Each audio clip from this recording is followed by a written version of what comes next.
Baki. Very good. Hi, I'm Justin. This is Big Boy. Nice to meet you guys. Where's the Yeah, remote for absolutely. AC? Can you? He was so Who has big it? and he was like really cool. You're so sweet. Can anyone see AC's remote around them? Yes. Can you please turn that on? Is it going hot air or cold air? You don't want cold air? No. You can come here. No. Come. You can come here. It's okay. Please bear with me. This is very hot. Or I'll remove it. No problem. It's okay. I just didn't want to do it in a t-shirt, but.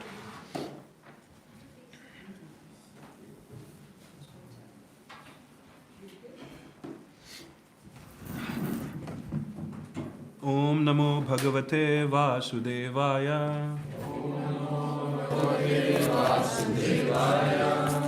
Namo Bhagavate Vasudevaya.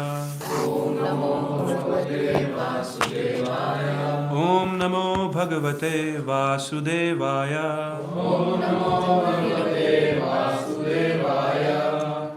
Oh my Lord, the all-pervading personality of Godhead, I offer my respectful obeisances.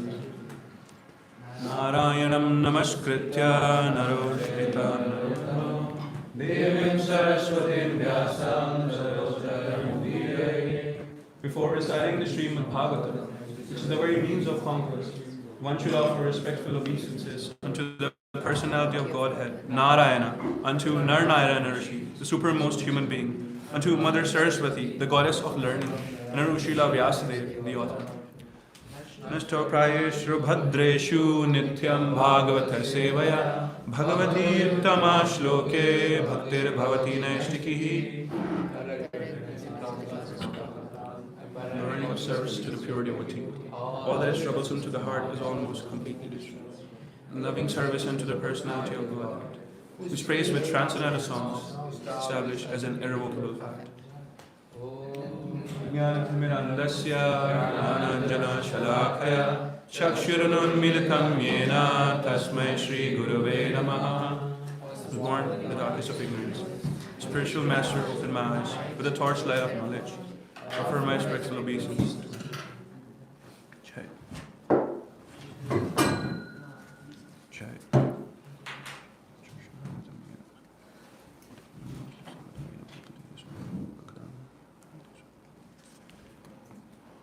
Good morning, everyone. Hare Krishna. So we're reading from 10th canto, 15th chapter. We'll be starting to read from 28, text 28. So whatever we're reading today, they don't have many long purports, very short. So for each verse, I'll read the purport after you read. So I'll just point to you when you read, please. 28 when you're ready. Lord Balaram entered the Tal forest first. Then, with his two arms, he began forcefully shaking the trees with power of maddened elephant, causing the Tal fruits to fall to the ground. 29. Hearing the sound of the falling fruits, the ass demon Dhenuka ran forward to attack, making the earth and trees tremble. Ishan. The powerful demon rushed up to Lord Baladeva and sharply struck the Lord's chest with the hooves of his hind legs. Then Dhenuka began to run about braying loudly. Do you know how does braying sound like? Do you know Amlapur? Yes, that's the sound of what a donkey makes. 31st. Moving again towards Lord Balaram. O king, the furious ass situated himself with his back towards the Lord. Then screaming in rage, the demon hurled his two hind legs at him. Hind legs at him. Hind legs are the ones at the back. So all these verses we're reading, they're very you can visualize them. So try to read it properly, not just read it through. The purport of this verse is that the word upakroshta indicates an ass, and also one who is crying out nearby. Thus it is indicated herein that the powerful Dhenuka made horrible angry sounds. 32. Lord Balaram seized Dhenuka by his hooves, whirled him about with one hand and threw him in the top of the palm tree. The violent wheeling motion killed the demon. Lord Balaram threw the dead body of Dhenukasur into the tallest palm tree in the forest, and when the dead demon landed in the treetop, the tree began shaking. The great palm tree, causing a tree by its side also to shake, broke under the weight of the demon. The neighboring tree caused yet another tree to shake, and this one struck yet another tree, which also began to shake. In this way, many trees in the forest shook and broke. Purport.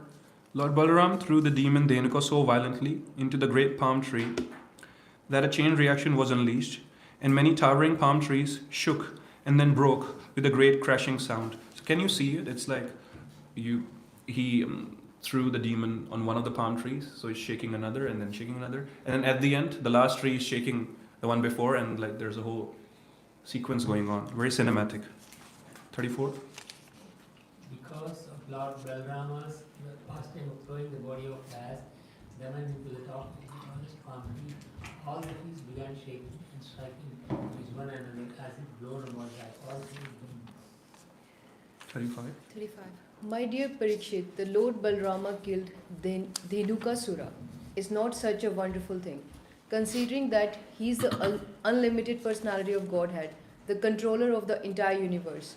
Indeed, the entire cosmos rests upon him, just as a woven cloth rests upon its own horizontal and vertical threads. Just purport. First of all, from translation, the entire cosmos rests upon him, just as a woven cloth rests upon its own horizontal and vertical thread. You paying attention? It's a piece of cloth, so it's pretty much mentioned here. The entire cosmos is Balaram, who is not different from Krishna. But purport says that unfortunate persons cannot appreciate the blissful pastimes of the Supreme Lord. In this connection, Srila Jiva Goswami explains that the Supreme Lord possesses unlimited potency and strength, as expressed here by the word Anante. The Lord exhibits a tiny fraction of his power according to the need of a particular situation. Lord Balaram desired to vanquish the gang of demoniac asses who had unlawfully seized the Talavan forest, and therefore he exhibited just enough divine opulence to easily kill Dhenukasur and the other demons. 36.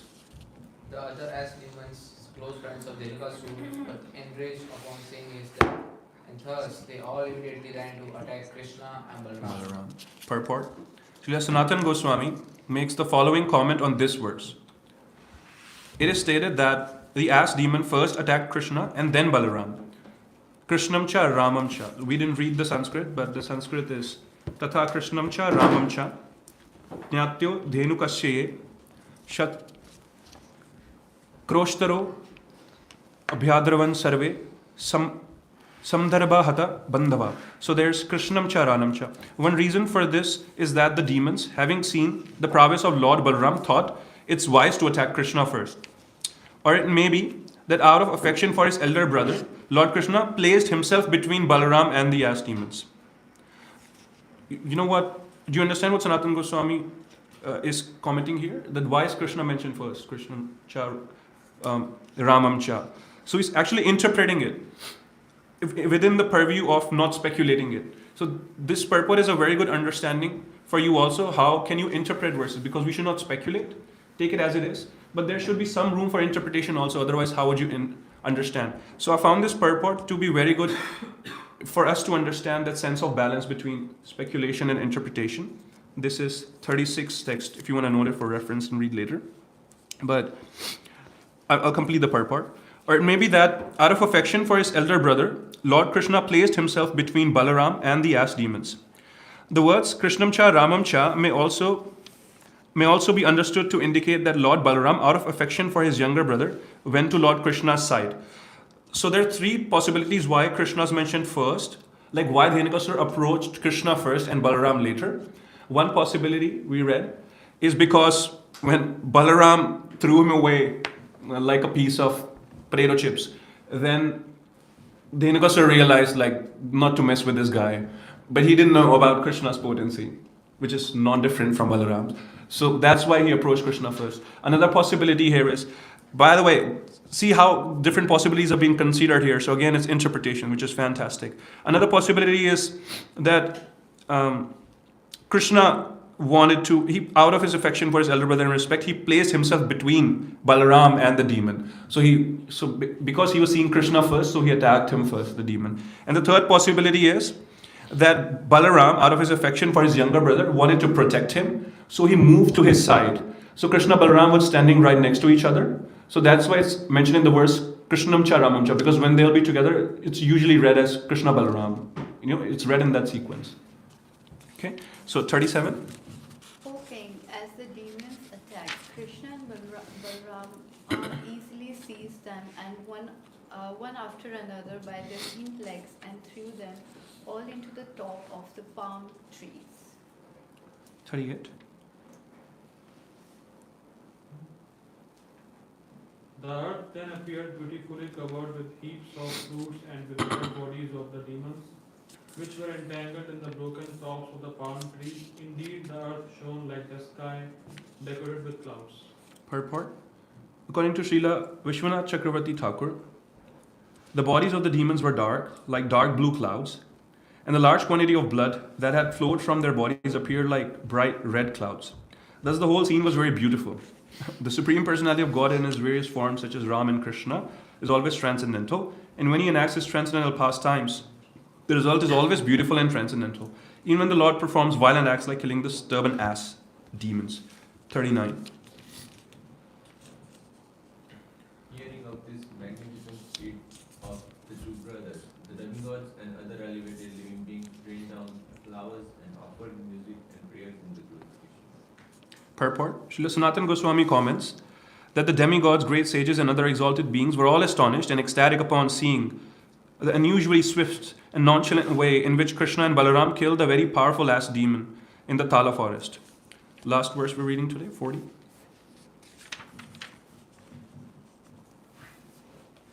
People of earth, free to return to the forest where Renuka had been killed, and without fear they ate the fruit of the palm trees. Also the cows could now graze freely upon the grass there. Yes. So purport says that according to the acharyas, low-class people such as Pulindas ate the fruits of the palm trees, but Krishna's cowherd boyfriends considered them undesirable since they had been tainted with the blood of the asses. So there are two things happening here in translation and purport. Basically, there are other residents who live in the forest, like Adivasis, and those who are not familiar with the Brahminical way of life. They chose to eat the fruits in spite of presence of dead bodies of demons around them. But Krishna, of course, and his boyfriends, they chose to refuse to eat because they're aware of that it's not good to eat from such a place. So again, the basic principle of cleanliness, shaucha, and shuchi and stuff, it's been demonstrated here. All right, so we're expanding on 38. Your friend speaker here is a little sick today. It is also a good expression. Because he's sick, bro. So I accept that compliment, which I made to myself. Phala prakara sankirnam daitya deher gathas subhi raraja bhuha sathalagrer Ghaner iva nabhastalam.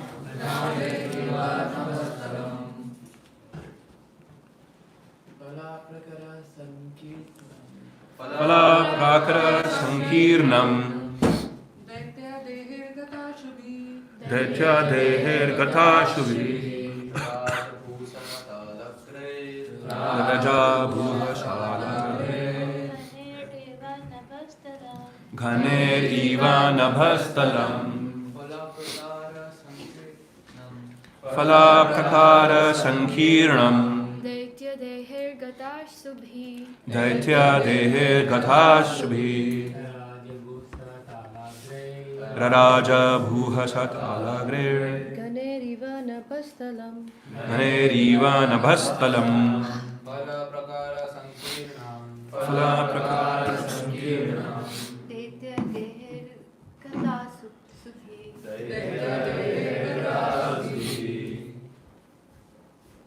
Raraja bhusatalagre.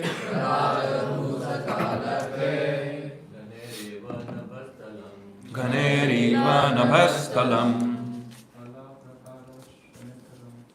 Phala prakara sankirnam. Daitya dehe gatha shubhi.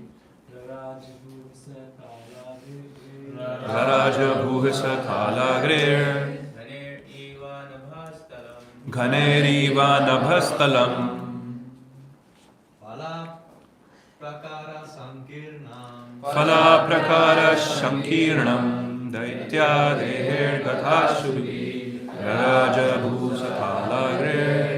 Ghaneriva nabhastalam. Word to word together, please. Phala prakara, with heaps of fruits. Sankirnam, covered. Daitya deha, with the bodies of the demons. Gata shubhi, lifeless. Raraj, shown forth. Bhu, the earth. Satal, the grave, with the tops of the palm trees. Ganaya, with clouds. Eva, ash. Nabatala, the sky. Translations by His Divine Grace, Sri Bhakta Maharaj. Jai Srila Prabhupada. What? Translation together. The earth then appeared beautifully covered with heaps of fruits, with dead bodies of the demons, which were tangled in the broken tops of the palm trees. Indeed, the earth shone like the sky, decorated with clouds. She raised her hands first. Thank you. But I can read it. Why? Okay, fine, you can read it.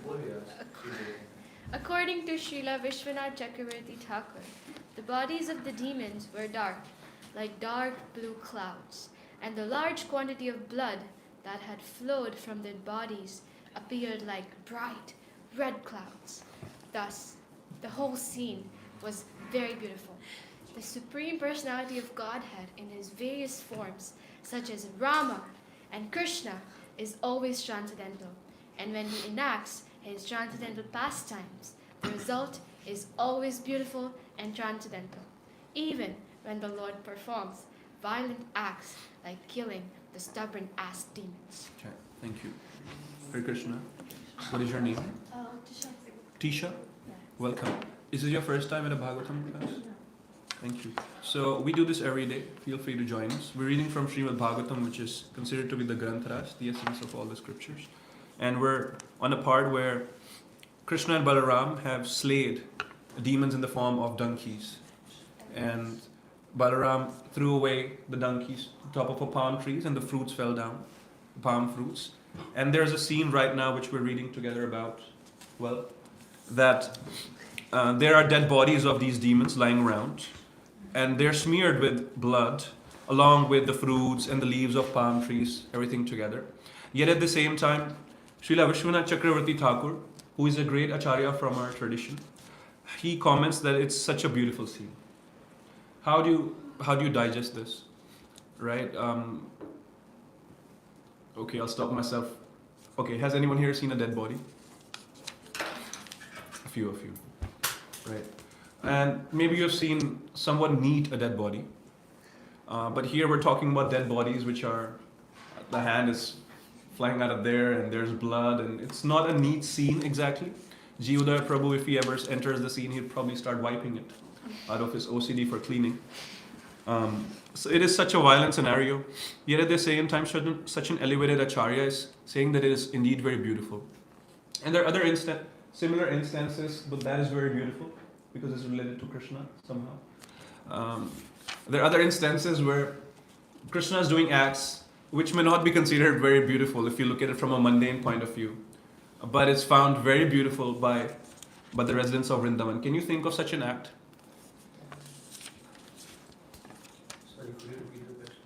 So here it's quite a violent act, but it's been considered beautiful by devotees. Can you think of a similar act like that? Yes, Ananda Prabhu. Like the act that Mandir people would not consider nice, walking bare feet. They would do that. I mean, these days there's a lot of research on grounding. People are paying for shoes which don't have soles in them. so they can touch the ground, but they wouldn't walk barefoot. Very rich people are doing that. So I like the way that you think, but not so much.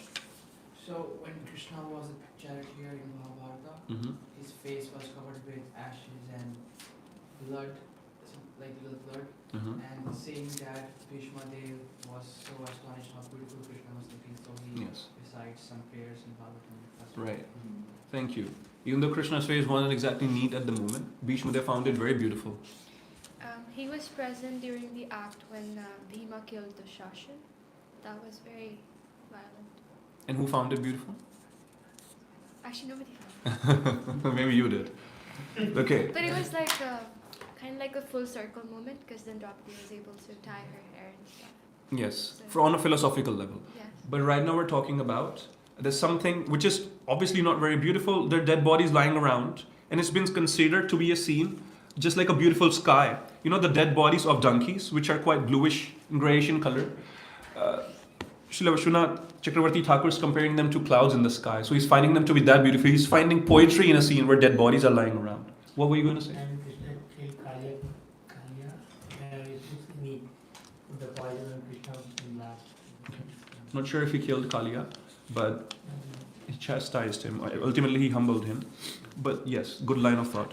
Anyway, one thought comes to my head is when we were reading in Bhagavatam about how Krishna would pass his urine and stool in Rajabasi's houses. And I was like, that's not my God. I like Sri Ram better. But that is transcendental. We can understand how Rajabasi's found it very sweet. Even while complaining to his mother about it, they were feeling happy. Something we cannot understand from a logical perspective. Is that too hard? No? Is that okay? Okay, never mind.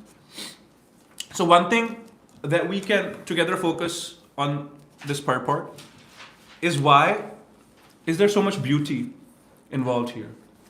And we can focus on the element of beauty and how to incorporate in our lives. Now, one of the meanings and one of the prominent meanings of the word Krishna, according to our founder Acharya, is that he's all attractive, right? How would you define beauty? It's a question to all of you.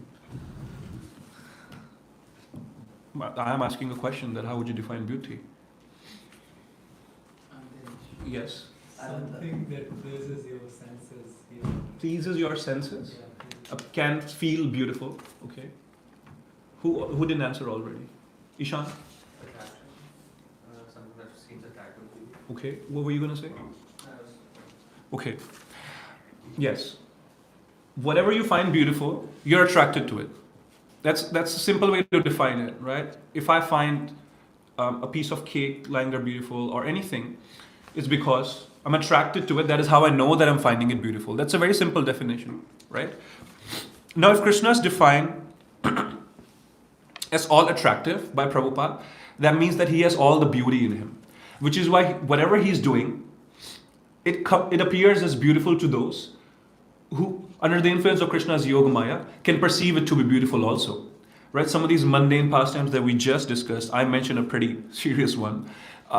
You may not find it beautiful if you're not devoted to Krishna like that.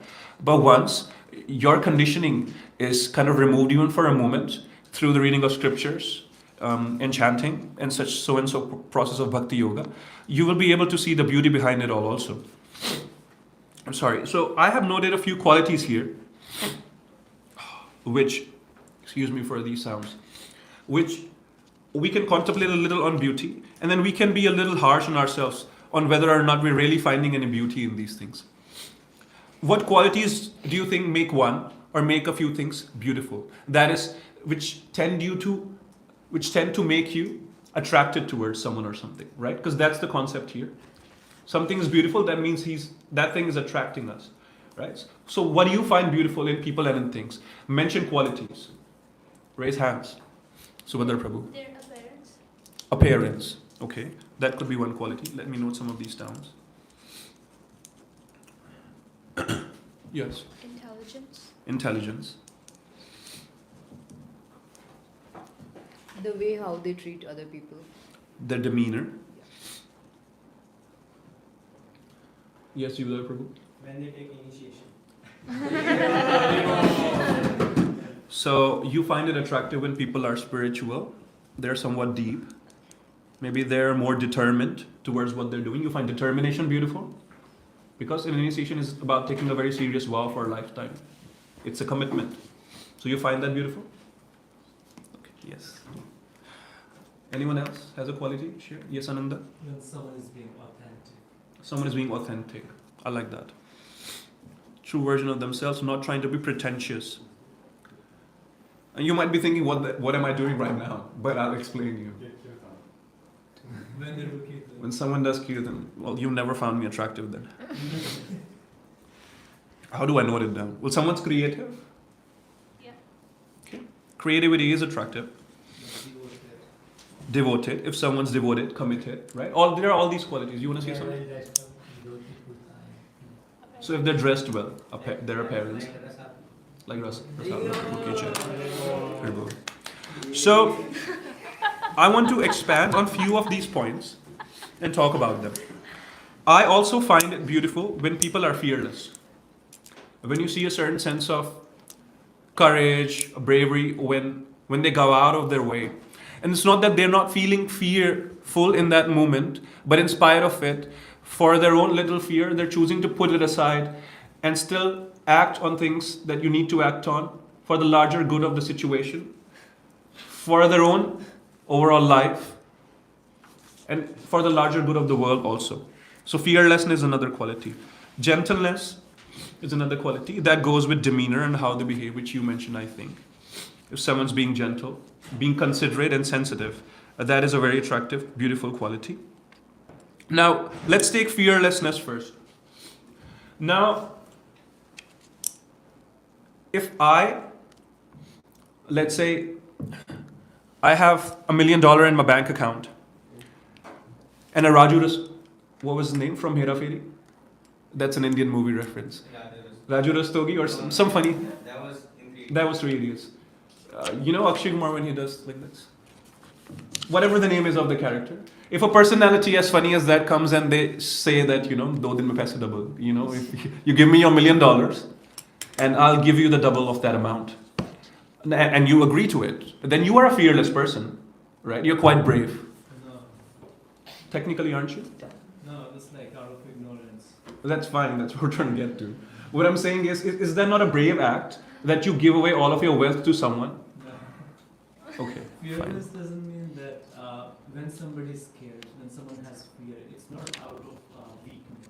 Okay. It's out of awareness, out of mind. That's the true fearlessness. But what I'm trying to say is, let's say my friend challenged me to go for an exam unprepared, and I go for it. I'm brave right now, but I'm also being stupid. So is that real fearlessness? That is not. So what I'm trying to say is that you can be fearless from a total material perspective also. You can take risks, but that will not be real fearlessness, because you will always have anxiety anyway throughout the course. Besides, it could be a stupid decision. So real fearlessness is having that faith that Krishna will protect, right? Having that sense of surrender, that if I'm doing it, and he'll take care of it. And it is only from that a real sense of fearlessness will come. You can try to hype yourself up by getting a few hoo-hoo from the crowd and your friends, and then act on things, being fearless, or psych yourself up into thinking that talking bravely to someone when you were feeling not, that is an act of bravery that you committed. But as long as it is materially oriented, you will not get true fearlessness out of it. And the main point of this class is that it will still not be beautiful, right? You will come across as stupid anyway. There's another point, which is of gentleness, of being sensitive, that is carrying yourself well. Now, if you try to do it from a very material perspective, you can appear to be somewhat gentle, somewhat properly behaved, and people might be attracted to you. But that's not the true beauty that they're being attracted towards, right? Because after a while, whatever the expectation that they'll come to you with, when that is met, then the attraction will be lost too. Please try to understand what I'm saying. Let's say Nityananda Nityananda Prabhu goes somewhere, and then he behaves himself to be very well. He treats people very nicely because he wants to come across as someone who has a good sense of demeanor, right? And that's not a bad thing to do, right? then people get impressed, and I want to be friends with Nityananda. But there will be another moment where Nityananda will be tired, and he wouldn't come across as exactly a gentle person, where he could be a little harsh also. And then that person will lose the sense of attraction and beauty. So what we're trying to say is, now if you try to do it artificially from a material perspective, you're bound to fail, and the sense of beauty in that moment will also be lost. But if you genuinely try to see, or at least you practice that, and there are moments where you will see people naturally as part of Krishna, right? That this person is not different from Krishna. And out of that, your sensitivity is coming out. Your sense of behavior of people is coming out. That will be longer lasting. And the same feeling or same temperament will give you this intelligence later also in those cranky movements. Let me rephrase it. So Nityananda Prabhu here, he thought this person's a jiva too. They're as dear to Krishna as I am. So I have to be nice to them. Not that I have to impress them. Right? So he goes and he behaves very properly with them. He's kind to them. He's gentle to them. Now if there will be another cranky moment where he might come across as a little frustrating, but what is it? Why can't you think that again the same thought can enter his head? That this person's a part of Krishna, and I should, in spite of being irritated, I should be gentler towards them. That thought can come again. Krishna can make it come again because you followed in one moment. He will appreciate your sense of commitment towards this thought that you see everyone as a part of him. So what I'm saying is, there are all these qualities which can make you beautiful. An effort to try to appear beautiful and attractive is quite stupid, and we'll look at it towards the end of it, how and why. But let's say for now we're even following that. Let's say this class for now is a self-help guide on how to appear more beautiful. Then, even then, trying to do it from a material perspective will only result in failure. And if you try to do it from a Krishna conscious perspective, will result in success. That's the limited point that I've so far tried to put forth. Let's take another thing. Appearance. Okay, leave that for the last, since most people are so much under ignorance that this is what appeals most to them, including myself, guilty. Excuse me. Determination. If someone's committed, if someone's determined, then they appear to be attractive and beautiful too, right? But how long can that sense of determination last? One day you can, again, I'm saying the similar things again for each quality. One day you can psych yourself up, motivate yourself by watching some 15-minute YouTube video and show up and produce some results. But another day you could just be demotivated because that was an artificial psyching up of the motivation that you did. And now you lost it the next week. Or maybe you fell sick.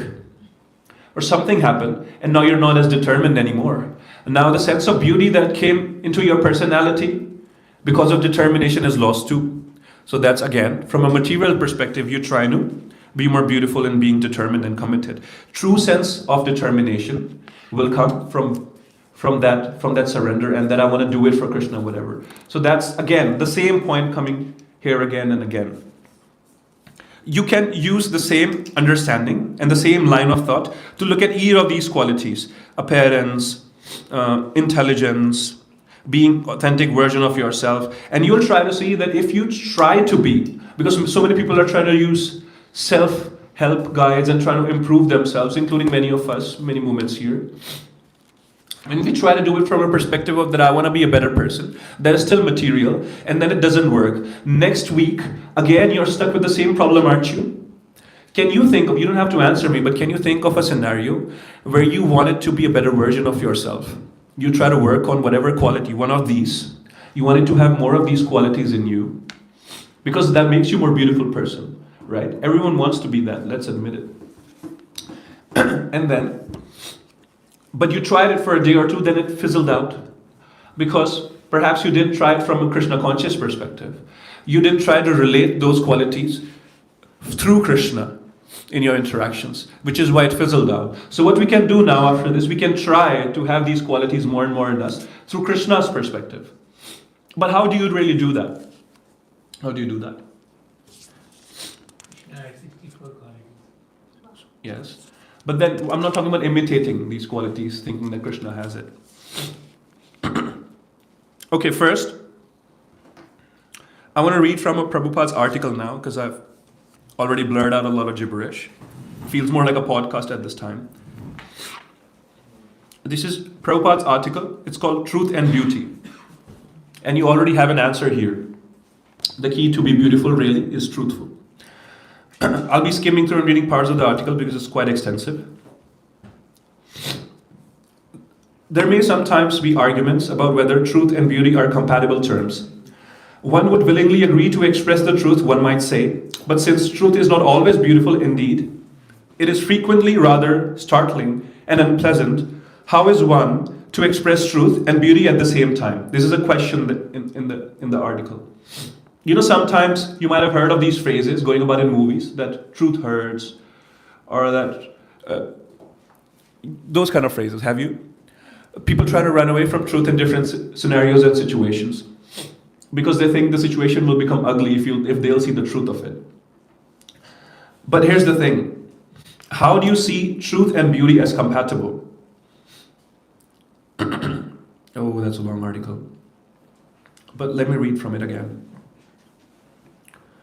There's a story that Prabhupada's mentioned here that really helps us understand. And I read, unfortunately, people have no information of the actual truth. Indeed, 99.9% of men in all walks of life are pursuing untruth only in the name of truth. We're actually attracted by the beauty of truth. But since time immemorial, we've been habituated to love of untruth appearing like truth. Therefore, to the mundaner, truth and beauty are incompatible terms. The mundane truth and beauty may be explained as follows. Now, why is it that people come to this conclusion that truth hurts and truth is not beautiful? Yes, thank you for pulling that up. It's because we try to see truth from a very mundane perspective. This story helps us understand how. I may not read it word to word. Once a man who was very powerful and strongly built, but whose character was very doubtful, fell in love with a beautiful girl. The girl was not only beautiful, you might have heard of this story before. The girl was not only beautiful in appearance, but also saintly in character. And as such, she did not like the man's advances. The man, however, was insistent because of his lustful desires, and therefore the girl requested him to wait only 7 days, and she set a time after that when he could meet her. The man agreed, and with high expectations he began waiting for the appointed time. Now this lustful man, is waiting a week to meet this beautiful girl that he's found. Imagine what kind of a desperation he's going to her with now. Imagine his mindset. You know, he's probably jumping out of lust. The saintly girl, however, in order to manifest the real beauty of absolute truth, adopted a method very instructive. She took very strong doses of laxatives and purgatives, and for 7 days she continuously passed loose stool and vomited all that she ate. Everyone here knows what a laxative is. Something which helps you during constipation. Moreover, she stored all the loose stool and vomit in suitable pots. As a result, oh, was that too loud? I'm sorry. Is it okay now? She reduced the volume, so you can speak on it. Okay. Moreover, she stored all the loose stool and vomit in suitable pots. It's okay. As a result of the purgatives, the so-called beautiful girl became lean and thin like a skeleton. Her complexion turned blackish, and her beautiful eyes sank into the sockets of her skull. Thus, at the appointed hour, she waited anxiously to receive the eager man. How saintly this girl is, first of all. Just to teach this man a lesson, she's willing to let go of her beauty, material beauty. She took some laxatives, and now she's like a skeleton. Materially, what we call ugly, she's like that right now. Now the man appeared on the scene, well-dressed and well-behaved, and asked the ugly girl he found there, waiting, about where's the beautiful girl, basically. The man could not recognize the girl that he saw earlier. She repeatedly asserted her identity. Because of her pitiable condition, he was unable to recognize her. At last, the girl told the powerful man that she separated the ingredients of her beauty and stored them in pots. Now, the man was very excited first. Now he's disappointed. Now, again, he's a little hopeful.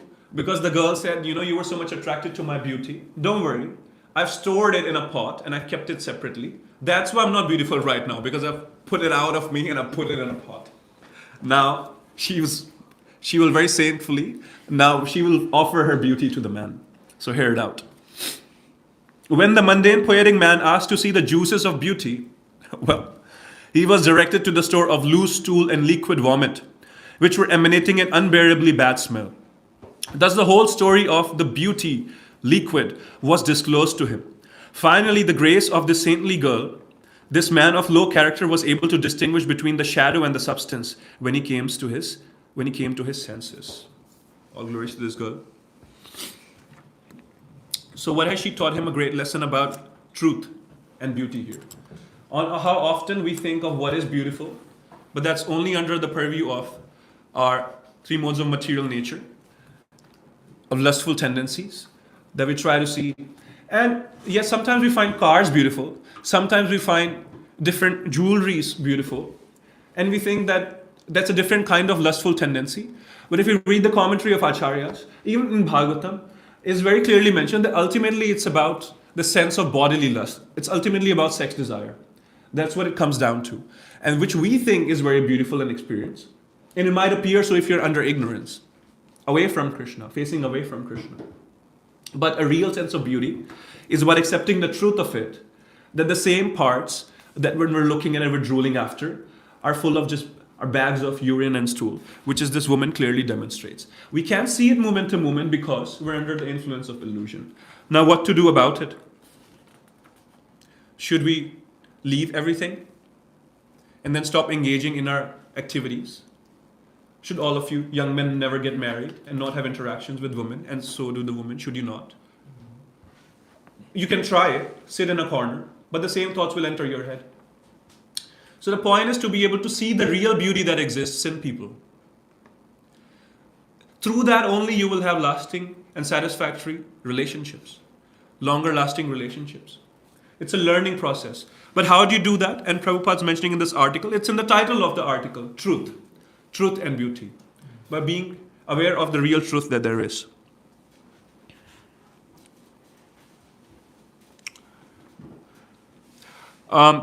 If you read this article later by yourself, and I highly recommend, you'll find the answer also. But I'll just read the last paragraph for now.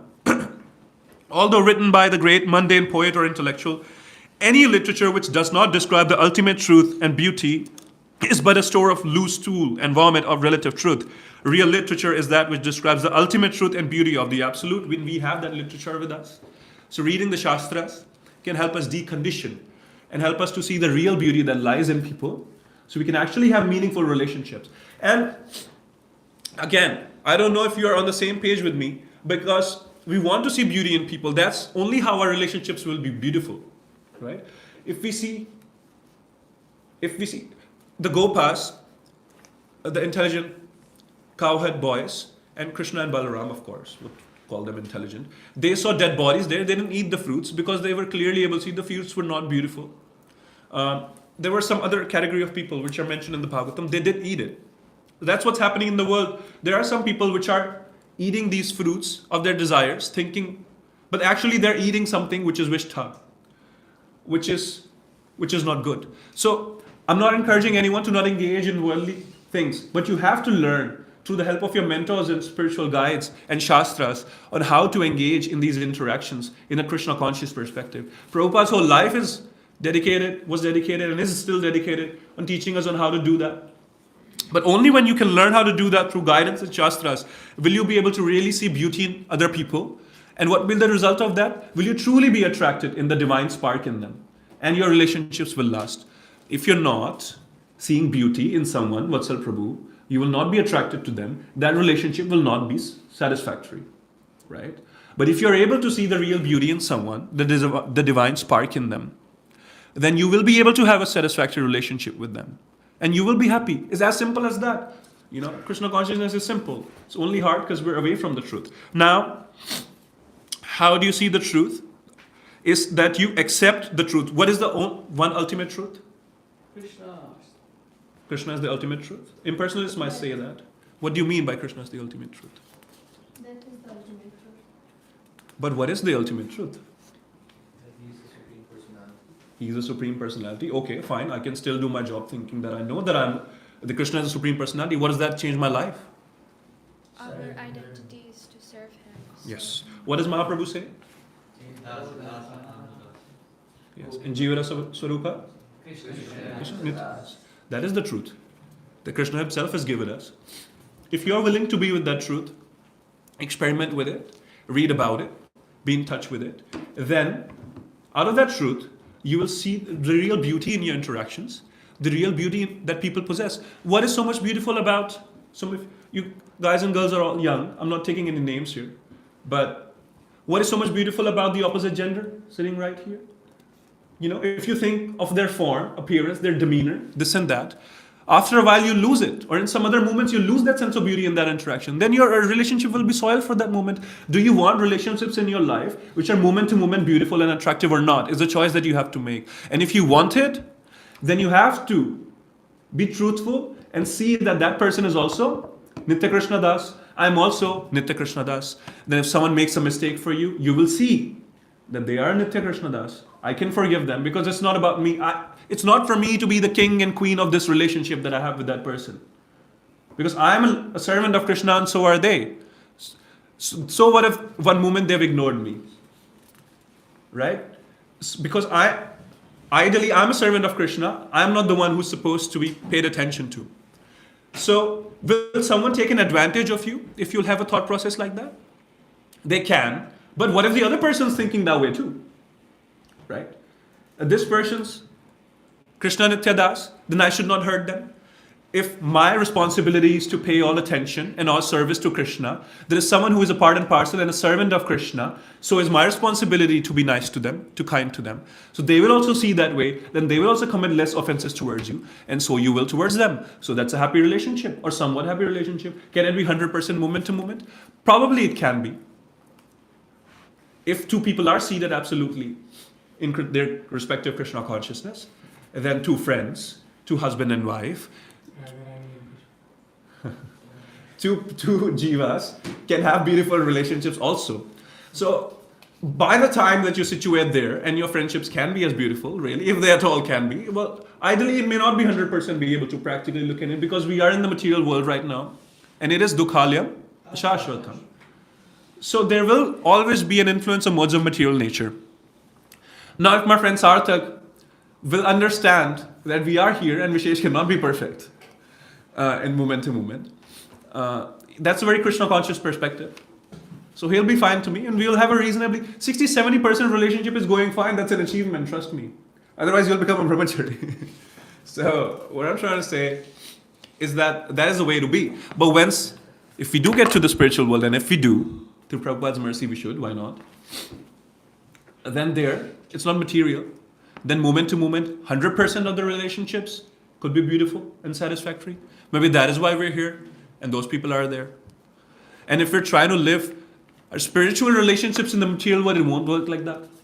So anyway, I don't know what gibberish am I speaking right now, but this is a very much a key for you to realize that being in touch with the truth. Being in touch with the truth is fine. Right now you're living in the temple. You have you still have a lot of opportunity to get in touch with the truth as constant reminders. Elevated devotees like Subhadra Prabhu will come and remind you, hey, I'm Krishna's part and parcel, be nice to me. Even though her intention is not that person's hurting Krishna, but her intention might be that I want respect. Okay, not Subhadra Prabhu. Let's say Damayanti Prabhu. Okay? And that's okay. But what I'm saying is, in our reading sessions that we have in the evening, in our Bhagavatam classes, and then devotees, even from a fake perspective, they might remind you that, hey, treat me well, I'm Krishna's part and parcel. But you'll still get reminders. What if when you go out, things will become difficult? So, association of devotees. Because when you'll be friends with devotees, you'll get more opportunity to sit and read with them, discuss Krishna with them. That's the ultimate thing. And when your friends, even you have friends outside of the temple, you try to give them Krishna conscious association is very important. Be soft on them, don't be hard on them. Some of our friends have left, I keep on inviting them to come to the temple. It's okay, right? Be soft on them, invite them over, give them association, not jeopardizing the practical processes here, but even with your friends, giving them a Krishna conscious association. So they get constant reminders. But even for yourself, as long as you're living in the temple and you will be engaged in service, you will we keep on getting these reminders about this eternal truth that you are Krishna Nityadas. So you will be fine. And from that truth, a sense of beauty, true beauty will also come. And from a sense of true beauty, which is only Krishna, a sense of true attraction will also come.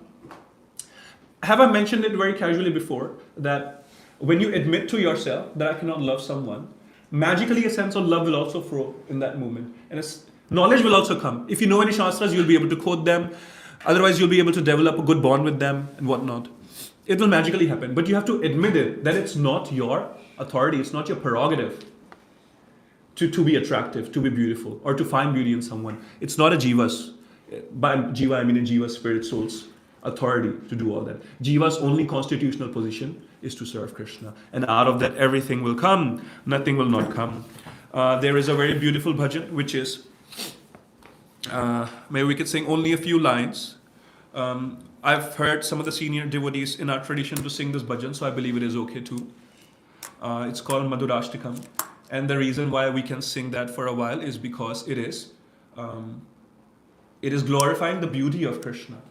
So a constant reminder about your constitutional position helps to have your life beautiful, but a constant reminder of reminding yourself about the beauty that Krishna possesses, the real beauty that Krishna possesses, also helps you to have beautiful relationships with others, right? So Madhurashtakam will only sing maybe 2-3 lines. It's written by Vallabhacharya, who's been recognized as Vanracharya as a bona fide tradition by Prabhupada. Oh man, I forgot that I can't sing. So maybe we'll just read it.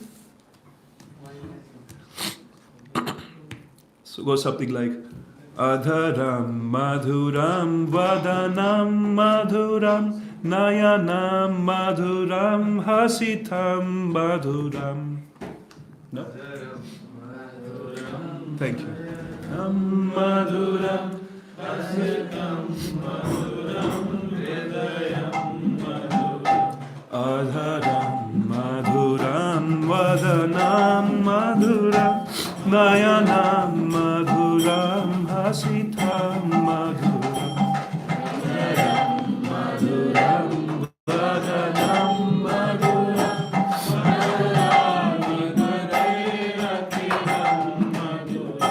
Hridayam madhuram gamanam madhuram madhuradipate rakhilam madhuram Hridayam madhuram gamanam madhuram madhuradipate rakhilam madhuram. O Krishna, your lips are sweet and charming. Your face is sweet and charming. Your eyes are sweet and charming. Your laughter is sweet and charming. O Krishna, your heart is sweet and charming. And your walking is sweet and charming. Everything about you is sweet and charming, O Lord of sweetness. Vachanam madhuram valitam madhuram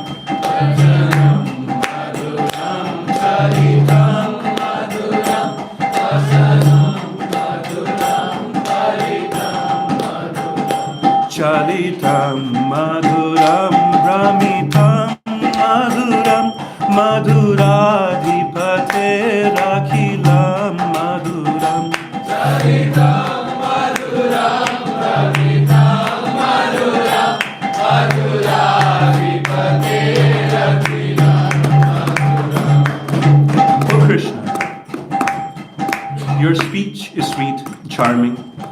Your nature is sweet and charming. Your garments are sweet and charming. And your bent posture is sweet and charming. O Krishna, your walking is sweet and charming. Your creation of confusion is sweet and charming. Everything about you is sweet and charming, O Lord of sweetness. Jai. Srila Prabhupada ki. I don't think we have questions or over food. Oh my goodness. Those of you who want to go, what should we do? We can take a few. I'll answer quickly. Iris first. Who never got a chance to speak? You didn't.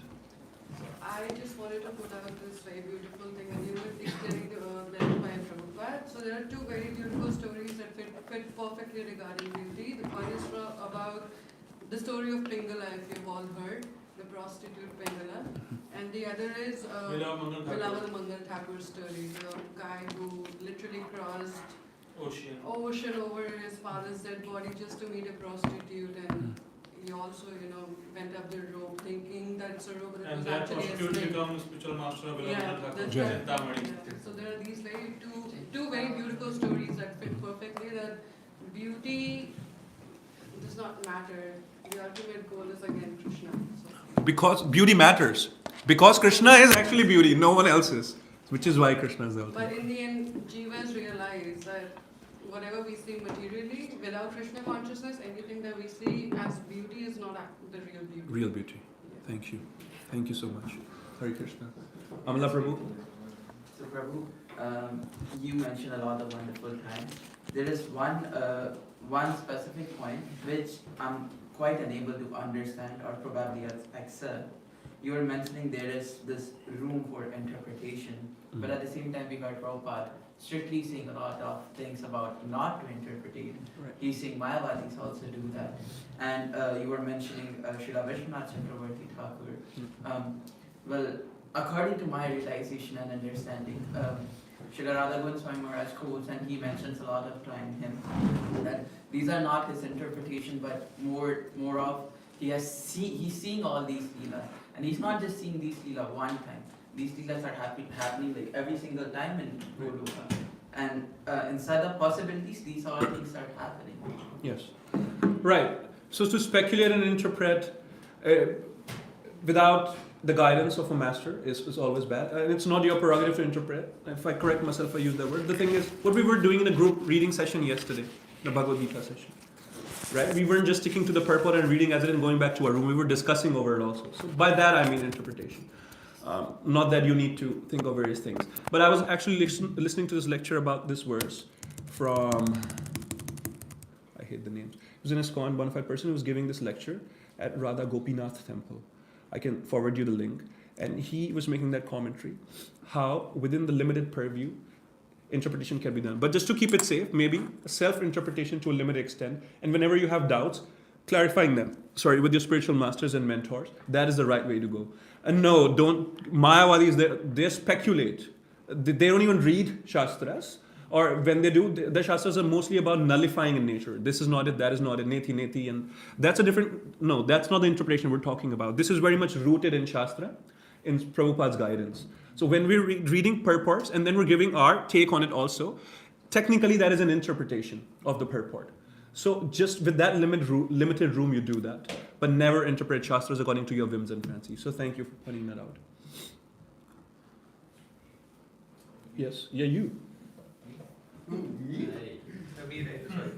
So humans have this tendency to identify beauty and abuse it in different ways. Let's say nature, or even, for example, so many different cases where we see how beauty is being used and misused in various ways. So Yes. how can that be avoided? Even with devotees, right? We see the beauty in that person, and often, devotees are very innocent, but and often there are so many people who just come and take advantage, or even as us, because if some person is willing to serve us, we just take advantage of that person. Mm-hmm. So how can that be avoided? So I have a very hard take on this. We don't even have enough time for this. But I wouldn't even say something as strong as an abuse is alone this tendency to want to take advantage of someone's beauty.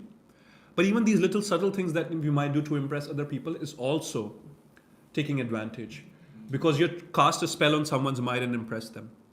Everyone, including me, tries to do it all the time to everyone. That's okay, because we're still conditioned. What I'm trying to say is the only solution is to be Krishna conscious, to see where real beauty is. And to decondition yourself into acknowledging where real beauty lies can only happen through Shastras. And you will never sit yourself and read, or at least not so much, if you're not associating with devotees. So the answer purely lies in association there. And through association, you'll do more of the scriptures, decondition yourself, and then through that, be more Krishna conscious, and you'll recognize your eternal position is to be servitor of Krishna. So you don't want there are moments you wanting to extract pleasure out of someone by impressing them, by talking to them, maybe by touching them, so many things, right? You could be their husband, wife also. By all means, actions will also happen. But popular in India. If you actually read a story, there are other acharyas in our tradition who have similar stories also. I think, Amla, you know their name, I don't know. But usually, if some of these acharyas, you'll know their history, they come from very lustful backgrounds, going crazy after their own wife, things like that. And the other way around for the opposite gender also. But they become such elevated devotees eventually. Listening these stories, know that, there's room for us also if we continue doing sadhana. But you don't have to do that. I was watching the video you sent, she also sent about Jagai Madai. We just need mercy from our lordships here. We don't have that much long path to follow. What I'm saying is, doing what we're doing here will eventually get us there, so don't worry. But people have this tendency to abuse beauty. That is only coming from a material point of view. The only way to avoid it is to have a spiritual and Krishna conscious point of view, basically, at the end of the day. Any major burning question? Yes.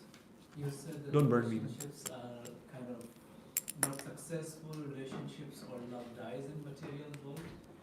So we have seen marriages successful with people who are not in Krishna consciousness, and Okay. we have seen a lot of divorces and people who are in part of Krishna consciousness. A good question. So does Krishna consciousness guarantee success of relationship? Or? Okay, if Uttama Prabhu's coming sometime, you can ask that question. But I can tell you that how do you decide that what is a successful factor or a metrics for a successful marriage in the first place? Just because someone's together for years, is that a successful marriage? Or are they having a good time or not? Is an important question. I have so many friends who are married, and the kind of things they share with me. And I have friends who are kids. I have friends who are 70 years old. Jai Shri Prabhu, you're my friend, aren't you? Right? And he said yes, for the record. And I have friends who are 30 years old, 40 years old, 50 years old. I see everyone as my friend. So I know stories from marriages which the world sees as successful, but what goes behind and how much people are really into each other. So let's not get there. So a successful marriage is not that which lasts necessarily. Yes, it should last also, but that there should be genuine sense of lasting love. 60-70% of the time, 80% of the time it should be there. And that cannot happen from a material perspective, right? And who is to say that just because someone is chanting, and if they made a decision to get married, and then that becomes a Krishna conscious marriage? No. That could just be done purely out of attraction. And so many people maybe did it in the past, when they did not waited long enough with their chanting and to develop a sense of maturity, but then just out of attraction they got married. But because they were chanting and maybe they were initiated, so that was considered a Krishna conscious marriage. There's something which is external and institutional. Institutionally we're Krishna conscious setup, which helps, but it's an internal state at the end of the day. It's individual for each person. So if you are rooted in that and your partner's willing to be rooted in that, or as long as you have a better understanding that we're both trying to do the same, it will last. That is a Krishna conscious marriage, whether or not they're initiated, they're chanting as of now or not. But if they have such a maturity, then very likely they're already chanting. You see what I mean? That's the secret of sacred marriage. We can learn from you then. Or maybe I know some things about you too. Sorry, I'm kidding. Nityananda Prabhu. You was first. Those who want to go honor Prasad, please leave. Exercise we'll do a bit later then, because there's no time left for Prasad. I'm really sorry for jeopardizing everyone's exercise, but I promise we'll do it. I have a comment and a question. Comment that this verse was like very, not shaking. It was like very Dark. No, it was very not okay. Like it did not have any deep purpose. But you were able to find something very in deep, and were able to talk about the essence of this verse. Because if you just read it, it's just like, it seems like a paragraph, like the earth that appeared beautifully covered with heaps of fruits and with the dead bodies of the demons, which were entangled in the broken tops of the palm trees. Like, you went into the essence of the verse, like you were able to read between the lines. So I want to appreciate your quality of that, like, you very less people have this kind of understanding. So, yeah, thanks you. Krishna provides intelligence, he says in Bhakti. Exactly. I pray to Nityananda Prabhu. And only because we are Not Krishna you. conscious, we are able to understand that this intelligence is also coming from Krishna. So, first of all, yeah, we're talking about beauty. Like you were talking about, like how we should be seeing people beyond a material perspective. Like everybody is beautiful in some way or another way. Like, and they are even beautiful when they are engaged in Krishna conscious life or service, when they are dedicated to Krishna. So my question is like, our senses are meant to be engaged in material things. Like they are designed so we will engage in material things, and automatically we will get sense gratification out of that thing. So how do we see beyond material perspective? How do we see beyond material body? That every individual is just a soul trying to go back to Godhead, or at least on a journey to go back to Godhead. Right. So we are not yet at this Uttama Adhikari stage. We are, I don't know, I don't even consider myself Kanishta. How do we see beyond this material perspective? So there's a little correction in your question. It's a great question, by the way, because you said our senses are meant for material. It's not. Prabhupada says, and I remember reading it, I think it's in Bhagavad Gita, very first chapter. Prabhupada says, because we're part and the parcel of Krishna, Hare Krishna, thank you. Because we're part and parcel of Krishna, our senses are also parts and parcel of Krishna's senses. Everything that we are, every part of us, is a part of Krishna ultimately. Just as a leaf entirely is a part of, it's somewhere in the first chapter of Bhagavad Gita. It's in purport. So Prabhupada is saying, our senses are also meant to serve Krishna's senses. Because of deconditioning, because of whatever, and there's a whole long debate on how the jiva fell down. That's where it goes to. Because of whatever reason, we got conditioned into thinking. We got bahir mukha. Now we've turned our senses externally. Externally, by me into this material world, and we're thinking they're meant to be engaged in this material world and to derive pleasure out of it. But actually, Prabhupada says they are part of Krishna's senses. So as long as they will give pleasure to Krishna's senses, you will get pleasure out of it also. So through that, everything will be fine. Everything will be happy. You'll get real pleasure. Now, how to do it, how to turn your senses back, that's what the whole process is about, right? Everyone loves some pizza. But so some of you, if I give you a pizza today, will you just eat it like that? Or will you offer it first? You will offer it. Right? Because through a certain dedicated practice, you became habituated to this. Now, before you got your tongue right on the pizza, you made sure, then in whatever, at least in intention, maybe Krishna is not coming right away, or maybe he is, and eating your pizza, but at least in your intention, you made it very clear that this sense is craving for that taste, but right now, I'm trying to please your senses first, so you taste this pizza first, right? And then after a few years, naturally, you'll offer pizza to Krishna first. Now, that will go with every single interaction. And if you, to as much as, you can read the details of Garbhadhan Samskar also. So it's like everything that you would want to enjoy. If you first try to offer it to Krishna first, then slowly you're deconditioning your senses to not be externally involved, and then slowly. So it can take some time, depending on how attached you are to your own personal sense gratification. Or if you are very attached to your own pleasure, if you're extremely attached to your own pleasure, it will happen very quickly. Because real pleasure will come only from putting your senses in Krishna's service, right? So, and then you will, through mercy, it will happen very quickly also. I don't know if I answered your question, but definitely lies somewhere in Bhagavad Gita. And you're already there. You know that. Look at your life back from past 6 months, 1 year, 3 years, like this, and make a comparison. Read your journal, different situations that you made. That's why it's important to journal. I was reading something from past 6 months last night, and I was shocked that what all has happened. All the thing that is related with that is to reflect. For example, when we are taking prasad, reflect that what we are taking is actually prasad. Yeah. It's spiritual, it's not material. So that helps us to get a state of consciousness, higher state of consciousness. So if you come to the platform where you are able to naturally reflect through moment to moment like you do, it's perfectly fine, it'll come. But if you're not, I remember you shared a purport one day in our group, which had something to do with, from Bhagavatam, that by eating Krishna's food that has been offered to Krishna, by wearing the garments which have been offered to Krishna, by wearing the scent that has been offered to Krishna, slowly we'll get over this taste of wanting to enjoy materially. So just keep doing that.